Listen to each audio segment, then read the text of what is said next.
Home wonders. மழை சூப்பராக பெஞ்சிட்ருக்கு. இந்த சில் கிளைமேட்டுக்கு சூடாக ஒரு இன்ஸ்டன்ட் வடை எப்படி பண்ணுறதுன்னு காமிக்கிறேன். இந்த வடைக்கு நீங்கள் ஊற வைக்க வேண்டாம். வித்தின் 10 to 15 மினிட்ஸ்க்குள்ளே நீங்கள் இதை ரெடி பண்ணிடலாம். வாங்க எப்படி பண்ணுறதுன்னு பார்க்கலாம். கடாயை ஹீட் பண்ணிக்கிறேன். 1 கப் ஜவ்வரிசி ஆட் பண்ணிக்கிறேன். இந்த 1 கப் ஜவ்வரிசிலே நீங்கள் ஒரு 15 வடை பண்ணிடலாம். மீடியம் ஃப்ளேமில் இந்த ஜவ்வரிசி செவக்காத அளவுக்கு ஒரு 2 மினிட்ஸ் வறுத்து எடுத்துக்கிறேன். இது ஆறட்டும். ஒரு மிக்ஸி ஜாரில் ஒரு 3லேருந்து ஒரு 4 ஸ்பூன் வறுத்த வேர்க்கடலை சேர்த்துக்கிறேன். உங்கள்கிட்ட வறுத்த வேர்க்கடலை இல்லைன்னா நீங்கள் நார்மல் வேர்க்கடலை கூட வறுத்துட்டு ஆட் பண்ணி வச்சுக்கோங்க. இந்த மாதிரி 1-2 பவுடர் பண்ணி வேர்க்கடலை ஒரு பவுலில் ஆட் பண்ணிக்கிறேன்.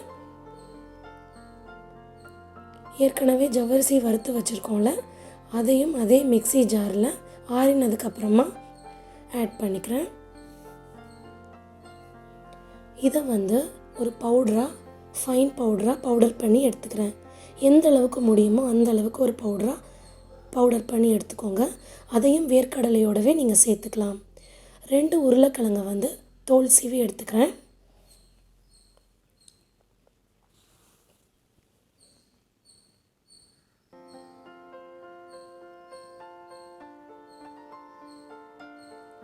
அதை சின்ன சின்ன க்யூபாக கட் பண்ணிக்கிறேன். ஈவனாக இருக்கணும்னு அவசியம் இல்லை, ஏன்னா இதை நம்ம பேஸ்ட்டாக தான் அரைக்க போகிறோம்.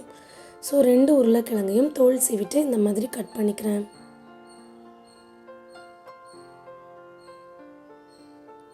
கட் பண்ண உருளைக்கிழங்கை மிக்ஸி ஜாரில் ஆட் பண்ணிக்கிறேன். 2 பச்சை மிளகாய் ஆட் பண்ணிக்கிறேன். 1 பீஸ் இஞ்சி ஆட் பண்ணிக்கிறேன் தோல் சீவிட்டு. கொஞ்சம் கொத்தமல்லி இலை ஆட் பண்ணிக்கிறேன். 1 ஸ்பூன் ஜீரகம் ஆட் பண்ணிக்கிறேன். கொஞ்சமாக பெருங்காயம் ஆட் பண்ணிக்கிறேன்.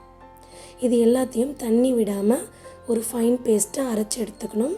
நீங்கள் இது எல்லாத்தையும் ஒரே மிக்ஸி ஜார்லேயே பண்ணிடலாம். பேஸ்ட்டாக அரைச்சி எடுத்துகிட்டு வந்துட்டேன். அந்த பேஸ்ட்டை ஏற்கனவே நம்ம பவுட்ரு பண்ணி வச்சுருக்கோம்ல, நிலக்கடலை அண்ட் ஜவ்வரிசி, அதோடவே ஆட் பண்ணிக்கலாம். வேணும்னா கொஞ்சமாக அந்த மிக்ஸி ஜாரில் தண்ணி ஆட் பண்ணிவிட்டு அதையும் நீங்கள் இந்த பவுலில் ஆட் பண்ணிக்கோங்க. தேவையான அளவு உப்பு சேர்த்துக்கிறேன். கொஞ்சமாக கருவேப்பிலை கிள்ளி சேர்த்துக்கிறேன். இதை சப்பாத்தி மாவு மாதிரி நல்லா பிசைஞ்சு எடுத்துக்கிறேன். தண்ணி மோஸ்ட்லி தேவைப்படாது. சப்போஸ் ரொம்ப கெட்டியாக இருக்குன்னு ஃபீல் பண்ணிங்கன்னா கொஞ்சமாக தண்ணி தெளித்து அதையும் இந்த மாதிரி பிசைஞ்சு எடுத்துக்கோங்க. ரொம்ப கெட்டியாகவும் இல்லாமல் ரொம்ப தளரவும் இல்லாமல் ஒரு சாஃப்டான மாவாக ரெடி பண்ணி எடுத்துருக்கேன். இதில் கொஞ்சமாக ஒரு அரை மூடி எலுமிச்சம்பழம் ஜூஸ் சேர்த்துக்கிறேன். நல்லா பிசைஞ்சு எடுத்துக்கிறேன். வடைக்கு உருட்டுற மாதிரி நல்லா ஈவனாக உருட்டிட்டு ஃப்ளாட்டன் பண்ணி இந்த மாதிரி தட்டி எடுத்துக்கிறேன். கார்னர்ஸ் விரியாமல் இருக்கிறதுக்கு நல்லா இந்த மாதிரி கார்னர்ஸை தட்டி விட்டுடுறேன். இதே மாதிரி எல்லா வடையும் நான் ரெடி பண்ணிக்கிறேன். என்னோடய வீடியோ நீங்கள் இது வரைக்கும் பார்த்ததில்ல அப்படின்னா மறக்காமல் செக் பண்ணி பாருங்கள். நிறையா யூஸ்ஃபுல்லான வீடியோஸ்லாம் என் சேனலில் இருக்கும். சப்ஸ்கிரைப் பண்ணாதவங்க மறக்காமல் சப்ஸ்கிரைப் பண்ணிக்கோங்க. நோட்டிஃபிகேஷன் பெல்லையும் கிளிக் பண்ண மறந்துடாதீங்க.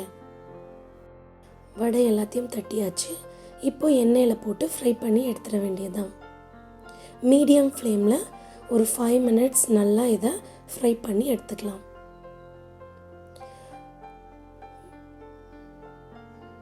ஒரு 5 மினிட்ஸ் வெந்ததுக்கப்புறமா இதை திருப்பி விட்டுட்டு அகெயின் ஒரு 5 மினிட்ஸ் நல்லா வேகட்டும்.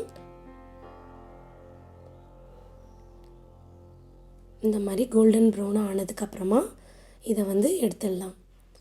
அடுப்பை மீடியம் ஃப்ளேம்லேயே வச்சு வேக வச்சிங்கன்னா ஈவனாக வேகும். இப்போது வடை ரெடி ஆயிடுச்சு. இந்த வடையை நீங்கள் வித்தின் 10 மினிட்ஸ்க்குள்ளே பண்ணிடலாம். உங்கள் வீட்டுக்கு யாராவது கெஸ்ட் வந்தால் கூட ஒரு 10 to 15 மினிட்ஸில் பண்ணிடலாம். இந்த வடை எப்படி இருக்கும்னா வெளியில் செம்ம கிறிஸ்பியாக இருக்கும், உள்ளே ரொம்ப சாஃப்டாக இருக்கும். குழந்தைங்களுக்குலாம் ரொம்ப பிடிக்கும். மறக்காமல் ட்ரை பண்ணி பார்த்துட்டு எப்படி இருந்ததுன்னு சொல்லுங்கள். தேங்க்ஸ் ஃபார் வாட்சிங்.